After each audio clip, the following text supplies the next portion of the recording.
préoccupe, disons, de la défense des terres agricoles, des zones naturelles et de la biodiversité, dans un esprit ceinture verte, disons, autour de Montpellier. Dans le cadre des réflexions sur le plan local d'urbanisme intercommunal en cours d'élaboration par la métropole, disons, ce collectif a identifié un certain nombre, disons, de points qui méritaient réflexion et de secteurs dans lesquels, disons, il y avait des relais. C'est ainsi que le 19 février de cette année a été organisée une balade sur le coteau de Malbosc. Et suite à cette balade qui a eu un grand succès, un collectif local, disons, s'est organisé pour défendre les coteaux. Il y a eu d'autres balades qui ont organisées, disons, sur le tracé de la ligne 5 du tramway, sur le côté faculté université, la route de Mende, etc. Il y a eu une autre balade organisée sur le sable à Chou, parce que là c'est un grand enjeu, disons, agricole pour la métropole, la plaine du sable à Chou, sur Castelnau, Le Crest et plus loin.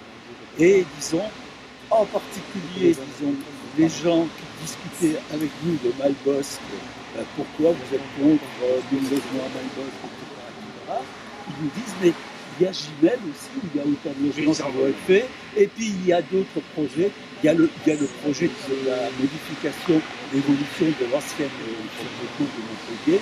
Il y a là où il y avait des Roms, il va y avoir un grand hôtel de police, etc. De la sécurité municipale, etc. X projets comme ça. Il y a des extensions au niveau de l'Euromédecine 2. Il y a, disons, en face du tram Malbosc, il y a une extension d'urbanisation. En face du domaine d'eau. En face du domaine d'eau, il y a aussi une extension d'urbanisation. Dans la rue qui longe le domaine d'eau côté nord, etc. rue de la Carrière.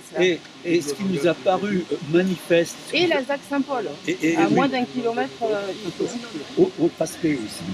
Donc ce qui nous a paru manifeste, disons, c'est que l'impact de toute cette urbanisation n'a pas été intégré. L'impact global de cette urbanisation, le cumul global de cette urbanisation n'a pas été intégré. Alors cumul, disons, au niveau de la disparition d'espaces naturels qui correspondent à un besoin pour les populations, le secteur, disons, relativement dense. Tu sais qu'on raconte que ce château, il y a un mec qui avait un lion.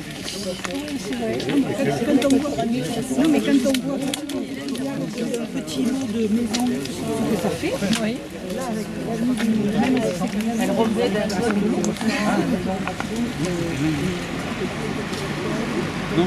Ceux qui connaissent, là, on arrive au rond-point du Satinier.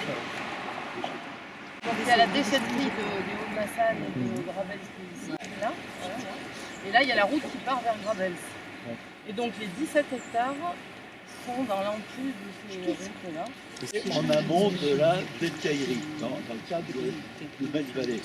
Alors là, c'est le mur historique du domaine avec, disons, ce chemin de Compostelle qui sera l'axe central de, disons, de translation douce au sein de la ZAC. Mais douce, ça ne veut pas dire qu'il n'y a pas de voiture qui passe. Ce ne sera pas une voie de circulation transversale, mais ce sera une voie de circulation interne, disons, pour accéder aux différents immeubles. Vous voyez les différents immeubles qui sont cartographiés là-dessus. Une olivette, une belle olivette, etc. Parmi, disons, moi je dis ça comme ça en tant qu'agronome historique, etc. Une nature, il y a au point de vue nature un intérêt fantastique, disons, etc. Eh bien on fait un écoquartier sur un site naturel de grande valeur.